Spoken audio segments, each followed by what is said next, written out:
Bo Dallas explains the motivation behind the Wyatt 6 to Uncle Howdy last night in a chilling interview on Raw that was hand-delivered to the commentary desk by Nikki Cross on VHS. The Judgment Day are once again World Tag Team Champions after reclaiming the belts in the main event of Raw last night. Drew McIntyre taunts CM Punk after he attacked Punk in his hometown of Chicago Friday night on SmackDown. The Bloodline are set for a six-man tag team match involving the undisputed WWE Universal Champion Cody Rhodes at the upcoming Money in the Bank PLE. Speaking of Money in the Bank, Chad Gable and Lyra Valkyria have qualified for their respective Money in the Bank ladder matches. Speaking of Gable, the alliance with the Creed brothers was teased last night on Raw. Some major stipulations have been added to the upcoming World Heavyweight Championship match at Money in the Bank between Seth Rollins and Damian Priest. Another title match is confirmed for Money in the Bank between Sami Zayn and Bron Breakker for the Intercontinental Championship. Speaking of Breakker, he may have injured Ludwig Kaiser last night on Raw. Finally, we've got a date to see the upcoming WrestleMania 40 Behind the Curtain documentary that's been delayed several times since WrestleMania. Kayla Braxton shoots down rumors she could be headed to AEW after her WWE exit. The executive vice president of WWE Television reportedly has exited the company as the corporate makeover of WWE under TKO continues. Plus, Satam Singh, is he becoming a broadcaster in AEW? We'll let you know.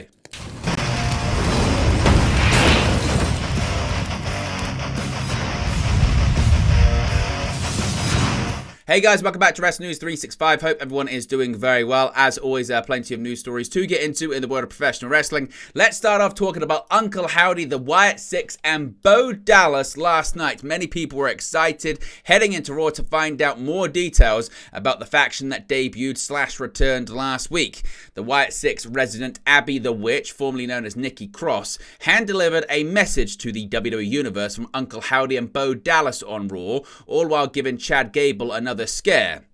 Of course, Gable was taken out backstage in an attack by the Wyatt 6 during their debut on Raw last week, but was cleared to compete after suffering what looked like a head injury from the debuting faction, ultimately qualifying for the Money in the Bank ladder match. We'll talk about that a bit later on. Gable, whose digital graphics could be seen glitching as he approached and entered the ring, was celebrating his victory in the ring when the lights in the arena shut off. A chilling piano tune began. Of course, it's the same piano that begun Bray Wyatt's final theme prior to his untimely passing, and fog filled the ring. Cross crawled into the ring behind Gable, who fell down and was backed into a corner before making his escape. Cross then made her way out of the ring and grabbed a package ringside. She handed it off to Michael Cole, who was the only person on commentary. When the broadcast came back from commercial, Cole opened the package, which he said was addressed to his co-commentator Pat McAfee, who was not present after receiving another Wyatt 6 scare on an episode of his ESPN show earlier on in the day. The package contained a VHS tape that said "Play Me" on the side. Now, later in the show, after somebody in production found a VCR per Cole, the video was played for the audience. The same piano music played to start off the footage, and then Uncle Howdy was shown as the tape flashed to show the entire Wyatt 6 faction. "Are you happy?" Howdy said in a distorted voice. "How have you been since the loss? Do you feel as though you've been forgotten?" The late Bray Wyatt's brother, Bo Dallas, real name Taylor Rotunda, who plays the Uncle Howdy character, was then shown appearing maskless on WWE television for the first time since he was released from the company in 2021. Of course, previously he had appeared at the Hall of Fame, but this was the first time in the continuity of WWE storylines that he appeared without a mask. He told his alter ego he was nobody. Uncle Howdy then asked Dallas how he felt when his brother died. Quote, "Like the most important thing in my life was taken away from me," Dallas said. "Like nothing was ever going to matter again," end quote. Uncle Howdy then asked the Morning Talent if he thought he was exploiting his brother's legacy, echoing concerns expressed by many fans in the wake of the Wyatt 6 debut last Monday. Dallas said that all he ever wanted in his entire life was to be like his brother. He said he looked up to him and worked his entire career so he could be next to him. Quote, "We were going to rule together. We were there. We had it," Dallas said. "And then it was taken away from me. There is no one on this earth that feels more hurt than me from his loss. Not one person on this earth feels what I feel. What am I supposed to do? Let everyone forget about what he stood for, what he fought for, what he believed in?" Dallas said that he made them all remember, to which Uncle Howdy agreed. "Yes, we did," he told Dallas, and the camera pointed and panned to show that Dallas and his alter ego were seated across from each other as the footage ended. Now, as I mentioned, when it came to Pat McAfee, he was absent last night on Raw, which was quite surprising because Raw was in Indianapolis, Indiana. Now, of course, this is the hometown of Pat McAfee, and seeing no Pat McAfee on commentary was quite surprising. Now, while Michael Cole noted that Pat McAfee wasn't there last night, he added, "I'm not going to read too far into that." Nevertheless, it looks like, again, there could be more to the Pat McAfee situation when it comes to the Wyatt Six. So what did you make of the interview with Uncle Howdy and Bo Dallas last night? What do you think about the second week of the Wyatt Six being on WWE television? Where do you think this one is going to go? Let me know your thoughts about it in the comment section below. Now, the Judgment Day are once again World Tag Team Champions. The Awesome Truth are no longer the WWE World Tag Team Champions after suffering a loss to the Judgment Day's Finn Balor and JD McDonough in the main event of Raw, and Women's World Champion Liv Morgan is the one to thank. In her ongoing attempt at seducing Dominic Mysterio away from the still injured Rhea Ripley, Morgan asked R-Truth backstage if he could get Judgment Day a shot at the tag titles from Raw General Manager Adam Pearce. Truth was all too happy to oblige, telling his tag team partner The Miz, who had been on commentary alongside Michael Cole at the beginning of the evening, he was supporting their young love.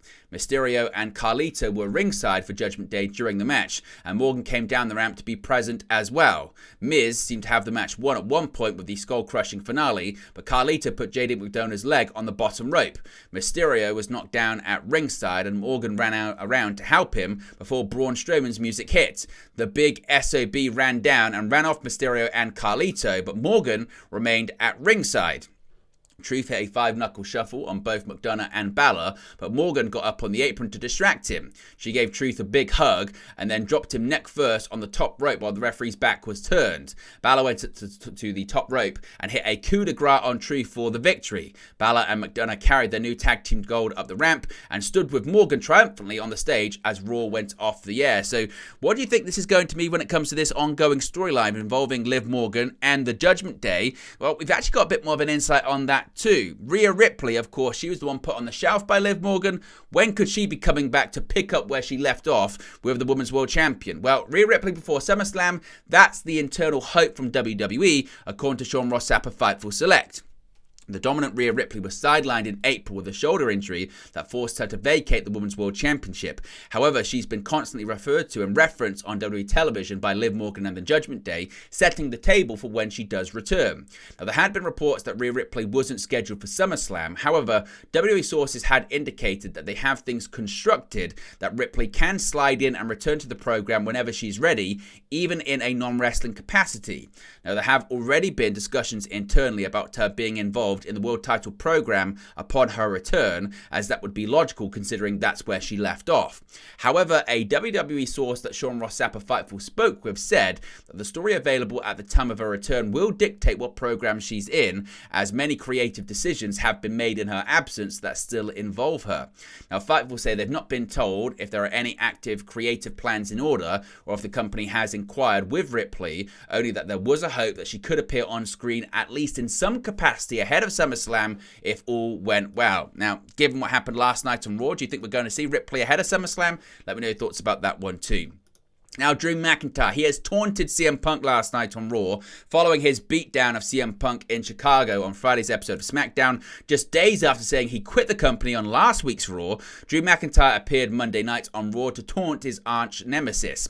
Now, he also said he would be winning the Money in the Bank contract and cashing it in on the same night to become the World Heavyweight Champion, while Punk watches in misery at home. McIntyre kicked off the show opening promo by saying fans were all talking about him quitting, but now they're talking about him attacking Punk. He said he was done with fans chanting for the Second City Saint, berating them for still chanting Punk's name, despite the fact that Punk cost him the title that he had promised to bring home to his sick wife. The Scottish Warrior showed the audience a beaded friendship bracelet he stole from Punk's wrist on Friday that said Larry, Punk's dog, and AJ, meaning former WWE star AJ Lee, Punk's real-life wife. He said he's going to answer the Money in the Bank ladder match, and he now has Punk's family in his corner after he put the bracelet on his own wrist. He said he's going to win the upcoming ladder match in Toronto, Ontario, Canada on July 6, while Punk watches in pain and misery.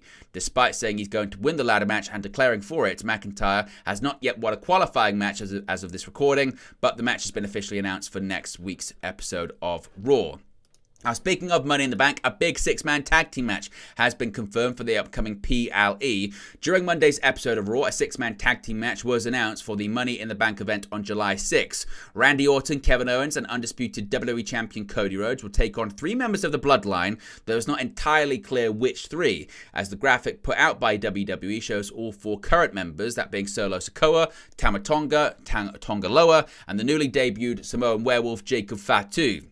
The fact that Tonga Loa appears on the far right side of the graphic alongside the wise man Paul Heyman and behind Fatu makes it seem as though Fatu, rather than Tonga Loa, will be in the match, which would make sense considering his attack on Cody Rhodes on Friday's episode of SmackDown. But it should be noted that Fatu's criminal record has reportedly made it difficult for him to accept international bookings, and Money in the Bank does take place in Toronto, Ontario, Canada.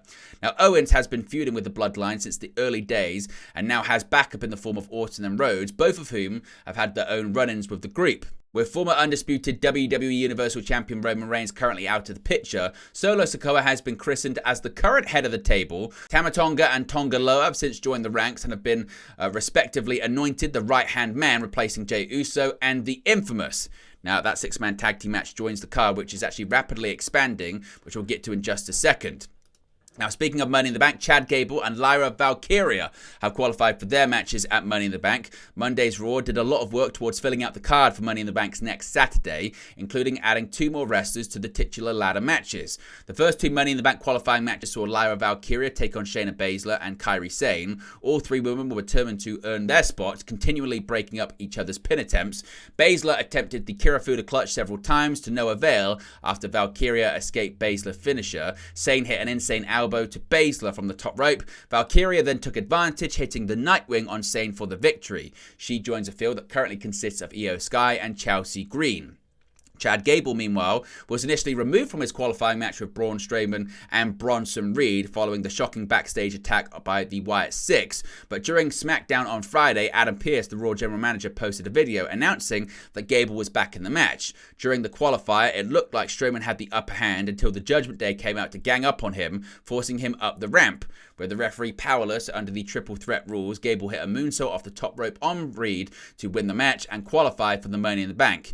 Of course, he joins the likes of Jey Uso along with Carmelo Hayes and Andrade, who have already qualified. There are now just 5 spots left to fill between the two matches, which will be determined over the course of the next week. Friday's SmackDown qualifiers will feature Naomi versus Indy Hartwell versus Blair Davenport, and Candice LeRae versus Tiffany Stratton versus Jade Cargill, with the final spot being filled next Monday in a match between Dakota Kai, Ivy Nile, and Zoe Stark. On the men's side of things, LA Knight will take on United States champion Logan Paul and Santos Escobar on SmackDown on Friday, while Drew McIntyre will face off against Ilya Dragunov and Sheamus on Monday Night Raw. Speaking of Chad Gable, we spoke about him there. This rumoured faction looks to be moving forward. After winning a qualifying triple threat and earning an entry into the Money in the Bank ladder match, Chad Gable, as I mentioned, was approached by Nikki Cross of the Wyatt Six in a ring filled with smoke. Clearly shaken, Gable left the ring and went to the back to look for the rest of his seemingly former faction, the Alpha Academy. When he found Otis, Akira Tozawa, and Maxine Dupree, while they seemed glad that he was at least safe, Otis still held firm to his boundaries. When Gable asked for support, Otis said that he meant what they said last week: they were done. As Tozawa and Otis went back into the locker room, Maxine hung behind and seemed to have a soft spot for Gable, as she told him she would try to talk to Otis. However, when the door was closed on him, Gable turned around and immediately was greeted by the Creed brothers, that being Julius and Brutus Creed, and Ivy Nile, asking if he was okay. While Gable said he wasn't okay, the show went to commercial before we could see what happened next. Now, there have been teases and the expectation for months that Gable would end up with a new group with the Creeds and Nile separated from Otis, Tozawa, and Dupree, and this may be the beginning stages of that. Now, big stipulations have been added to the World Heavyweight Championship match at Money in the Bank. When WWE World Heavyweight Champion Damian Priest challenged former champion Seth "Freakin' Rollins last week to a shot at his title at Money in the Bank, the stakes were already huge right off the bat. A week later, Rollins one-upped El Campeon with a pair of added stipulations for the match on Raw. If Priest should win, Rollins says he won't challenge for the title as long as Priest remains champion. And if Rollins recaptures the championship he held for nearly a year, Priest will have to leave the Judgment Day. Quickly, Priest agreed on the additional terms, stating that as World Heavyweight Champion, the Judgment Day needs him far more than he needs them. The pair then shook hands to symbolise the official adoption of the new guidelines for the match, and at that point, Gunther's music hit as the ring general made his way down to the ring. Having won the King of the Ring tournament back in May, Gunther is entitled to a World Heavyweight Championship match of his own at SummerSlam, no matter who is the champion at the time.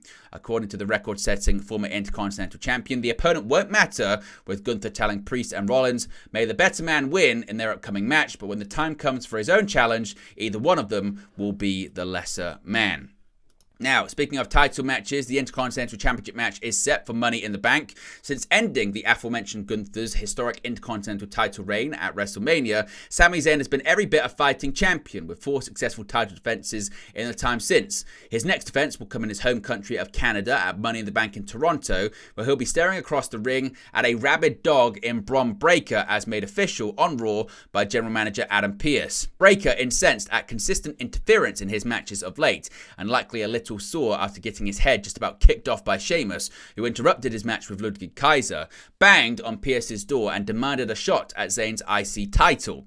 While Pearce appeared a little hesitant at first, he didn't have much choice as Zayn heard the exchange and was more than willing to put his championship on the line against the former 2-time NXT champion. So this match is now set for Money in the Bank. Now, speaking of Bron Breakker too, there's a bit of an injury scare on Raw. After dumping Giovanni Vinci from Imperium 2 months ago, seemingly with the approval of Gunther, Ludwig Kaiser has enjoyed plenty of television time as a singles competitor.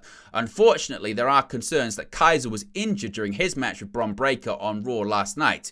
Sean Ross Sapp of Fightful initially reported the bad news via X, simply saying, quote, there is concern Ludwig Kaiser is injured backstage. Mike Johnson of PW Insider followed that up with some more detail, specifying that Kaiser was favouring one of his arms and his side following a suplex from Breakker and was getting checked out by WWE Medical backstage.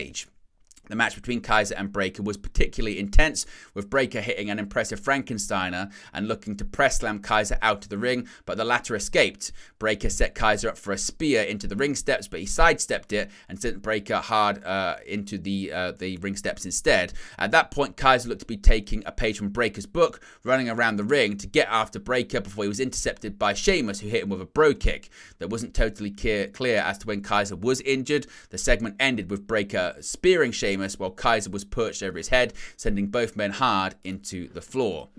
Now, finally, we're going to be seeing this documentary. We've been waiting for months, haven't we? WWE Chief Content Officer Paul Triple H Levesque has announced the much-awaited WrestleMania 40 documentary is set to release soon. The WWE Hall of Famer announced on social media that WrestleMania XL Behind the Curtain documentary will air on July 3rd at 7 p.m. Eastern on the WWE YouTube channel.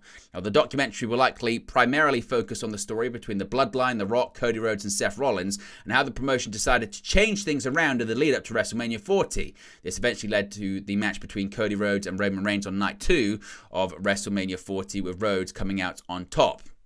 Now, former WWE writer Brian Gewirtz, who is closely associated with The Rock, said that the documentary is one of the most eye-opening peeks behind the curtain in pro wrestling. He also revealed in another interview that it went from being an 11-minute documentary to in excess of an hour. Gewirtz in his interview also dispelled rumours that The Rock was the reason for the delay in the release of the documentary, a fact that was later corroborated by Dave Meltzer earlier this month. Rhodes, who is likely to be a central figure in the doc, disclosed weeks after winning the world title from Roman Reigns that both WWE and The Rock's team filmed a lot of footage for the documentary. The WrestleMania 40 Behind the Curtain documentary will be released days before Money in the Bank, which is set to be held on July 6th. So finally, we're going to find out indeed what all the trouble is all about. Kayla Braxton, of course, she's leaving WWE, and there had been rumours she could be going to AEW, but that looks like it's not going to be the case. She said on X, quote, the support from you guys has been overwhelming. I'm so thankful for all of you, but I did want to make one thing clear as I enter my final week in WWE. If I wanted to keep working in wrestling, I wouldn't be walking away from the largest wrestling company in the world. Nice try, Rumor Weeds. Now, the Wrestling Observer radio show previously featured Dave Meltzer claiming that there had been talks between Braxton and AEW about a backstage personality coming over to the upstart promotion. While Braxton's social media post didn't outright deny those talks haven't taken place, it seems clear that the broadcaster intends to leave the world of pro wrestling behind for the time being. So, indeed, there's not going to be Kayla Braxton becoming All Elite anytime soon. Now, more of the corporate shake-up in WWE. Executive Vice President of WWE Television, Chris Kaiser, Kaiser has reportedly been released by WWE after nearly a decade with the company. PW Insider has reported that Kaiser, who joined the promotion in 2015, has been the executive vice president of WWE Television since 2021, has been let go. The report claims he played a key role in the creation of the Thunderdome, which existed in the COVID-19 period. Kaiser was an executive producer for WWE shows like Ms. and Mrs., Total Divas, and Total Bellas, to name a few. He initially joined the promotion as senior vice president of TV production before being moved up to the role of EVP. Kaiser was reportedly in the running to take over of the role of longtime WWE executive Kevin Dunn earlier this year when Dunn left the company, but that role eventually went to Lee Fitting. Now, WWE has released several backroom executives since coming under the TKO umbrella, with the first round of releases coming last September and then another major string of exits in December. In May this year, WWE let go a few more executives, including their head of corporate social responsibility and senior vice president of entertainment relations, as well as Steve Rubin, who was senior director of TV event relations and was a part of WWE for over 2 decades. So certainly the shake-up corporately continues for WWE. And finally, a bit of a strange story, this one, because the star has been removed from the company's official website roster page, but not entirely. Now, as of yesterday, June 24, 2024, Satam Singh is no longer listed in the men's roster section of the official AEW roster page. Now, as you can see on the screen right there, Satam Singh, he would previously be between Samoa Joe and Scorpio Sky in the active roster. He's now no longer there, but he's there on the broadcast team. He also has a new profile picture, or render, wearing a suit, as opposed to the previous one in which he was wearing his ring gear. Now, there had been no reports or news to indicate a change in Satam Singh's position, nor any announcements from AEW itself prior to the change being made. Of course, if we get any more details on this, we'll let you know. But what are your thoughts on Satam Singh possibly being a broadcaster for AEW? But there you go, guys. The latest pro wrestling news for you. Be sure to smash a like on the like button. Be sure to subscribe, bottom right-hand corner. As always, let me know your thoughts in the comment section below, and I'll speak to you again very, very soon. Hey guys, thank you for watching, listening, streaming, or however you come across this video today. Be sure to click on the video on the right there to watch our next video, or click the bottom there to subscribe, or the bottom right hand corner. Thank you very much, and I'll speak to you again very soon.